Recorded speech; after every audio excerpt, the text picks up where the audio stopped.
Interesting reading today. Give me just a second. Mark chapter 2, verse 1, um, maybe 1 through 4. And again, he entered Capernaum after some days, and it was heard that he was in the house. Immediately, many gathered together, so that there was no longer room to receive them, not even near the door. And he preached the word to them. Then they came to him, bringing a paralytic who was carried by 4 men. And when they could not come near him because of the crowd, they uncovered the roof where he was. So when they had broken through, they let down the bed on which the paralytic was lying. Kind of a classic story, or everybody knows this one, right? It's a story where Jesus goes to a house. It's just filled to the brim with people, and there's a paralytic who has friends, and his friends decide, hey, why don't we take this paralytic to see Jesus? Because what I keep hearing about this guy is he heals people from their maladies. But what's interesting to me was the first part, where all of these people are just in the house, and what does he do with their time? Jesus. What does Jesus do with their time? He just starts preaching the word to them. And you don't hear them like running out. In fact, it was just jam-packed with people, and they just wanted to be close to him, and they just wanted to hear what he had to say. This kind of struck me today primarily because I was thinking about what it took for these people in their own lives to be that hungry to be close to God, in the sense that you only hear about one paralytic whose friends just happen to bring them in, or bring him in, right? You don't hear about just a multitude of people who have handicaps. You just hear about this one dude whose friends were crazy enough to rip the roof off and put their friend down to get healed. But all the rest of the people who were there are just hungry to hear the word of God. What I think is interesting about that is each one of them had a need, an appetite, essentially, that they were going to I guess the father, or the producer, somebody who had the capability to give to them what they needed. The paralytic wanted to walk, and they knew that Jesus was healing people. What did everybody else want who was there? Imagine you're in church, right? And pastor is on the stage delivering a message that he's worked hard on the entire week. And you're just hanging off of every word because you're starving for the word. You're hungry to hear what God has to say to you. You know, it's funny to me because I want to be like that.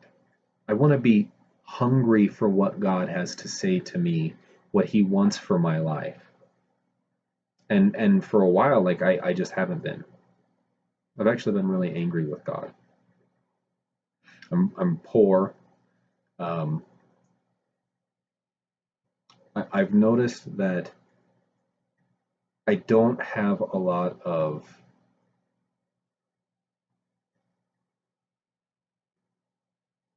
capability. I worked on a project. A little background: I was fired from a job, and that kind of killed my confidence, right? And it's tough to not have confidence because I'm in charge of my wife and our 4 children. One is in utero. Even more pressure, right? Um, but I lost a lot of confidence in the middle of that. And one of the things that I've really been wrestling with is, why would you let this happen, God? Or asking God that question. Why would you let this happen? I thought you were in control of everything.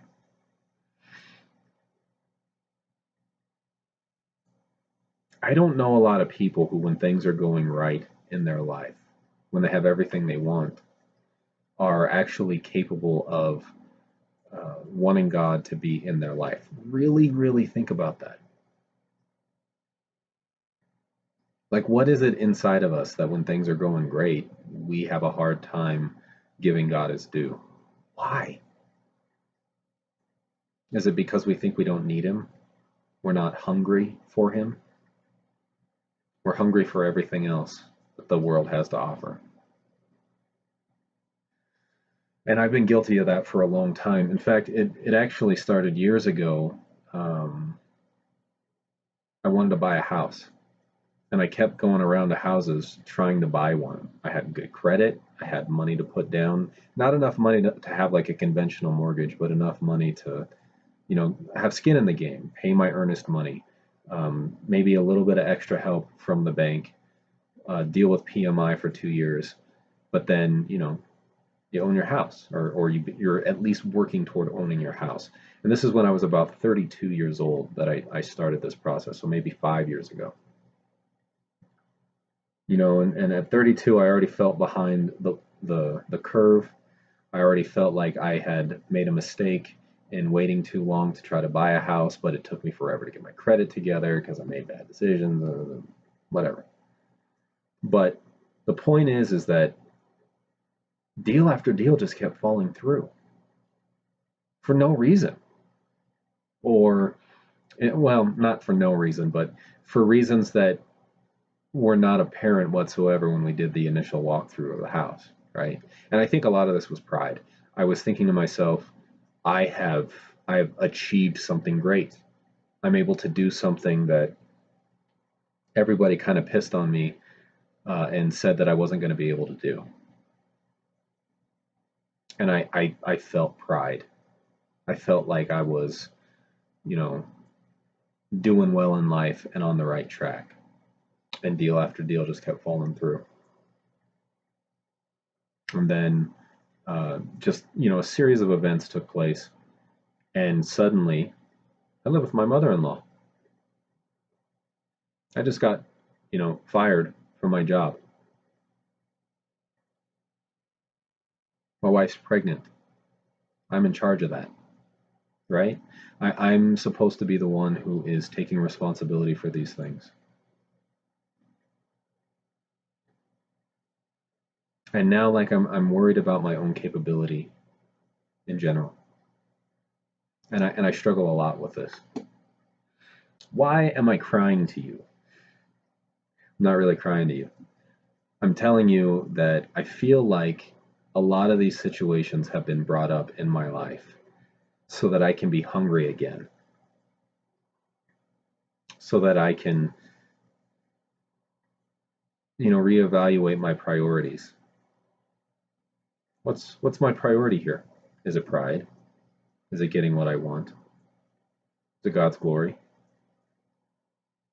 Do I just want to be close to him? So close that I don't care who else is in the room. Whether they're poor, whether they're rich, whether they're stricken by some disease, paralyzed, lepers, drunks, whores. Do I just want to be close to him? What am I clamoring for, and why? The other thing that's really interesting, or kind of troubles me,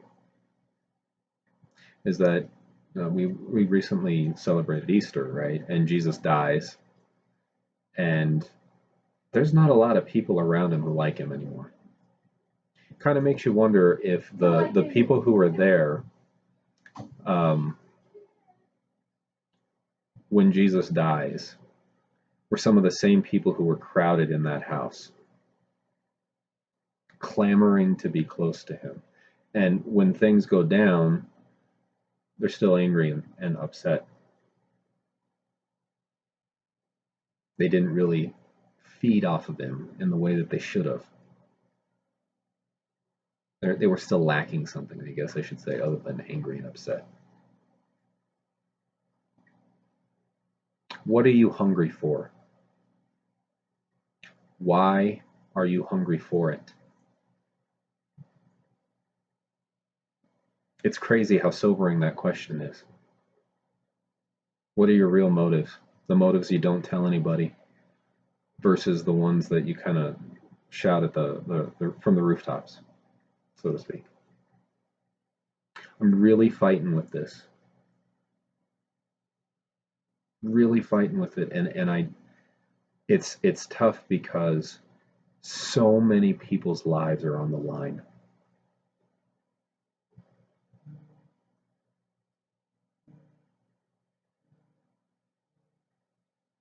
Anyway, I was listening to that today. I thought, that's my big thing to talk about.